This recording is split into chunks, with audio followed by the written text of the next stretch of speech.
Twitter, of course, I know you're not involved in the day-to-day, but it's had quite a few bumps in the road over the last several weeks and months.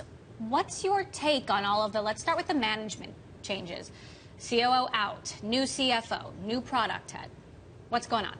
Well, there's always been management changes at Twitter from day one.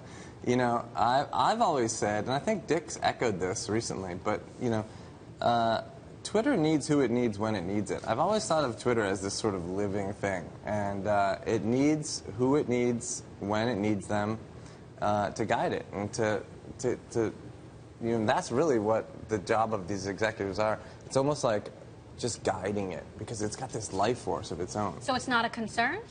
I'm not concerned. I mean, what you just talked about weeks and months. You got to think about decades. This is a company of enduring value, and the thing, you know, I know Wall Street thinks quarterly and all that other stuff, and everything's like hyper short cycles, but you really got to think about these things decades out in order to think correctly about them. So no concern here. I have complete faith in Dick as a leader. That's why we hired him. We hired him. Evan and I hired him. We couldn't believe we could even get him. And, you know, he's a veteran. He's seen it all. This guy can handle it. Plus, he's funny. So he is funny. I will give him that. How supportive are you of the changes that he's been making, not just in management, but also when it comes to product? I had drinks with Dick, and I told Dick, listen, you're not driving the fancy car that belongs to me, Evan, Jack. This is your car. 90% of the people who work at Twitter came here with you at the helm. You're the boss. It's your car. So he doesn't have to answer to you. He doesn't have to answer to the. What about the board? His company. Boom. Well, yeah, of course he has to answer to the board. Yeah, I mean, they're going to bust his chops now and then, but everybody has to answer to their board, you know? How about some of the product changes? You know, what do you make? Instant timeline feature. They just unveiled a bunch of things. I think you should just change product all the time, you know? Like, just go crazy. Change it, change it, change it, change it, change it. What's that phrase? You know, don't ask for permission, ask for forgiveness. Right. That's the way to go. Well, because the criticism is Twitter's product isn't changing enough. It's not changing fast enough. Yeah, well, they change it a lot internally. There's a lot that people don't see. So there is tons of, like, innovation going on, but maybe they're just not showing it enough. I don't know. You and I have talked about this idea that even people who aren't logged in see Twitter. They see it in magazines. They see it in newspapers. They see it on TV. Yeah.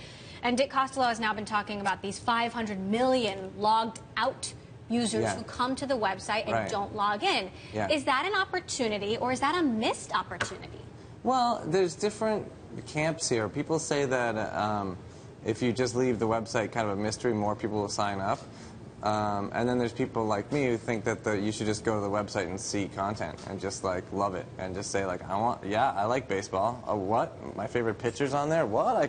I can tweet at him? What? I love this, you know. But, you know, there's different schools of thought, and I'm not in charge, so, you know. How big do you think Twitter can be? Oh, Twitter can be 7 billion people, minus the people who can't read. And if Twitter partners with room to read, then maybe they can teach everyone who lives in a world who doesn't know how to read, and then they'll reach every person on the planet. Valuations, what's your take on what's going out there in the tech world? Obviously, you know, you see it now. I think valuations are tied to value. Valuations. It has the word in it. Like, you know, if a company has value, whatever kind of value that is, then they deserve the valuation they get, whether or not they need to back into it, you know. Like, it's high now, but they'll get there. There are companies that have value or will have value, and then there's companies that I don't necessarily think have real value to them. They're just companies. I don't know. You went through your share of tough times at Twitter. Any advice for Uber, Travis Kalanick?